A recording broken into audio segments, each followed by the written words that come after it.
చేయించాలనే వాళ్ళు గట్టిగా చప్పట్లు కొట్టి చెప్పాల, గట్టిగా చప్పట్లు కొట్టాల. రెండోది, ఆ పిల్లల మీద పెట్టిన కేసులు చాలా మంది పిల్లల్ని దేశవ్యాప్తంగా కేసులు పెట్టినారు.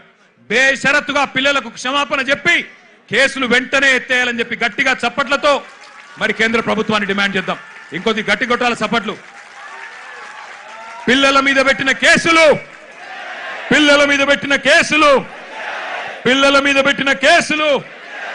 మేము ఇక్కడికి బయలుదేరి వస్తున్నాం. పిల్లలతో పాటు నిరసనలో పాల్గొనాలా. కేంద్ర ప్రభుత్వానికి సిగ్గొచ్చే విధంగా మరి మాకు లోక్సభలో సభ్యులు లేరు, రాజ్యసభలో సభ్యులు ఉన్నారు, అక్కడ గొంతిప్పాలా అని చెప్పి మేము బయలుదేరితే విచిత్రం, మధ్యలో కాంగ్రెస్ వాళ్ళు మాకు అడ్డం వచ్చింది. నాకు ఆశ్చర్యమైంది. మేం కొట్లాడుతుంది మోడీ ప్రభుత్వం మీద, బీజేపీ మీద, మధ్యలో ఇక్కడ చోటాబాయికి ఏం నొచ్చిందో నాకు అర్థమైతలేదు. నీకేమైందిరా నాయన? నేను మోడీనంటే ఈ కేడీగాడు ఎందుకు ఉలిక్కిపడుతున్నాడు మధ్యలో? నేను మోడీని అంటున్నా. మోడీ తప్పు చేసిండంటే నీకేంది రోగం? మధ్యలో యూత్ కాంగ్రెస్ వాళ్ళు వచ్చి నా కారుకు అడ్డం వచ్చిండ్రు, పోలీసు వాళ్ళు చంపి తీసుకుపోయారు మంచిగా. నేనేమంటున్నా అంటే, ఏం జరుగుతుంది ఈ దేశంలో? నువ్వు రావు, ఢిల్లీలో రాహుల్ గాంధీ పోయి ప్రధానమంత్రి ఇంటి ముంగట కూర్చుంటే ఈ నల్లమల పిల్లి పోయి కొడంగల్లో దాక్కున్నది. ఢిల్లీకి పోలే ఈడ పోయి దాక్కున్నాడు. అరే మీ మహేష్ గౌడ్ పోయి రాజ్భవన్ ముంగట ధర్నా చేసిండు, కనీసం ఆయన కొద్దిగానే రేషం ఉన్నది. నువ్వే ఆడున్నావు, కొడంగల్లో దాక్కున్నాడు. పోయి కొడంగల్లో మళ్ళా గట్టిగా ఇంకా విచిత్రం చెప్తా మీకు. కొడంగల్లో పోయి ధర్నా చేసినట్టు చేసిండు. రాహుల్ గాంధీని అరెస్ట్ చేసిర్రు, వెంటనే ఇడిచిపెట్టాలి, మావునికి దెబ్బ తాకింది, గింతంత గీర్కపోయింది, అయ్యో చాలా అన్యాయం జరిగింది అని బాధపడుతున్నాడు. నేను అడుగుతున్నా రేవంత్ రెడ్డి, ఏమన్నా కొద్దిగా సోయుందా నీకు? నీకు కూడా ఒక బిడ్డ ఉంది, నీకు కూడా మన్మడున్నాడు. నీ బిడ్డను ఇవాళ అక్కడ పిల్లల్ని కొట్టినట్టు కొడితే ఊకుంటావా ఒక తండ్రిగా? కనీసం రేషం లేదా? పిల్లలను గొడ్డులను కొట్టినట్టు కొడుతుంటే కనీసం స్పందన లేదు నీకు.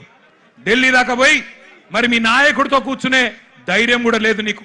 ఇంకా మీదికెళ్ళి మోడీ గారిని, ధర్మేంద్ర ప్రధాన్ గారిని ఇవాళ ప్రధానంగా యువత డిమాండ్ చేస్తున్నది. జవాబు చెప్పండి అని చెప్పి మోడీ గారిని, ధర్మేంద్ర ప్రధాన్ గారిని అడుగుతుంటే మన చోటాబాయ్ ఈయనేం అడుగుతుండేరికేనా? కేసీఆర్ కేటీఆర్ తప్పటిదంతా ఎక్కడ దొరికినవయ్యా నువ్వు? నాకు అర్థం కాదు. దేశమంతనేమో మీ నాయకుడు రాహుల్ గాంధీతో సహా మోడీ, ధర్మేంద్ర ప్రధాని ఇద్దరు రాజీనామా చేయాలని వాళ్ళు పెడుతుంటే నీకు కేసీఆర్ తప్ప ఇంకొకరు కళలు కూడా ఇంకొకరు యాదికి రాక మానరిగా నీకు. ఆ వెనకటికి ఒక సినిమా ఉంటుంది, ఆ సినిమాలు ఇంతకుముందు వచ్చేటప్పుడే మా అన్న ప్రశాంత్ రెడ్డి అని చెప్తున్నాడు. అదేంటది? కుక్క కథ కదా. చిన్న పిల్లగాడు కూడా ఉంటాడు, వాని ఏం అడిగినా లాస్ట్కి ఏమంటే నాకు కుక్క కావాలి అంటాడు. అట్లా ఈయన కూడా అంతే. ఇక ఆయన నిద్రలో లేపు, ఈ ముఖ్యమంత్రిని నిద్రలో లేపు. అదో సినిమా పేరట, చిత్రం అట. అది చిత్రం, వీడు విచిత్రం. అంటే నిద్రలో లేపి అడిగితే కూడా కేసీఆర్. అరే నువ్వు ముఖ్యమంత్రి వీరా నాయన, కొన్ని ముఖ్యమైన పనులు చేయి. సిగ్గులేని మాటలు మాట్లాడుతున్నాడు. అదేదో పేపర్ లీక్కు నాకు సంబంధం అంట.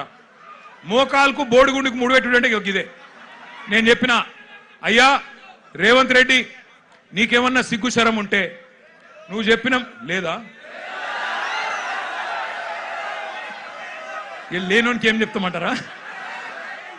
అంటే బాధ ఎక్కడ అనిపిస్తుందంటే, నేను నిన్న లీగల్ నోటీస్ పంపించిన.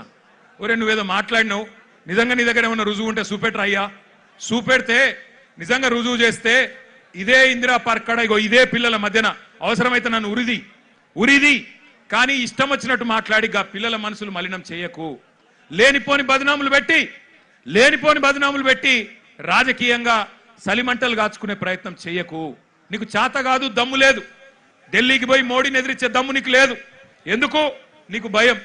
నీ పాత కేసులు, బ్యాగుల పైసలతో దొరికిన కేసులు బయటికి గుంజుతారు, లోపలికి నూకుతారని భయం. మరి కొట్లాడటం కొట్లాడిని.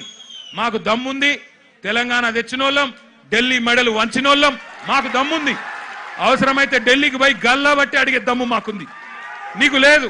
మరి కొట్లాడేటోళ్ళ కాళ్ళ కట్టెబెట్టి లేనిపోని మాటలు మాట్లాడి పిల్లల నెత్తులు ఖరాబ్ చేస్తున్నావు. నేను ఒకటే అంటా ఉన్నా, చాలా మంది తమ్ముళ్ళు అడిగినారు నన్ను, అన్నా మీరు ఢిల్లీకి పోవచ్చు కదా, జంతర్ మంతర్ పోవచ్చు కదా, ఇక్కడ ఎందుకు అన్నారు. నేను వాళ్ళకు ఒకటే చెప్పిన, మేము జంతర్ మంతర్కు పోయి మా జెండాలు పట్టుకొని మీ ఎజెండాను హైజాక్ చేసడం కరెక్ట్ కాదు. మీరు కరెక్ట్ కొట్లాడుతున్నారు, ఏ నాయకుడు ఏ పార్టీ వచ్చి మీకు వాళ్ళ ఎజెండాను మీ మీద రుద్ది రాజకీయ ప్రయోజనం పొందే అవకాశం మీరు ఇవ్వకండి. మీరు ఇండిపెండెంట్ గానే కొట్లాడండి. మీకు ఎక్కడోళ్ళం అక్కడ, మీకేం కావాలో చెప్పండి, పక్కకుండి మేము సహాయం అందిస్తాం.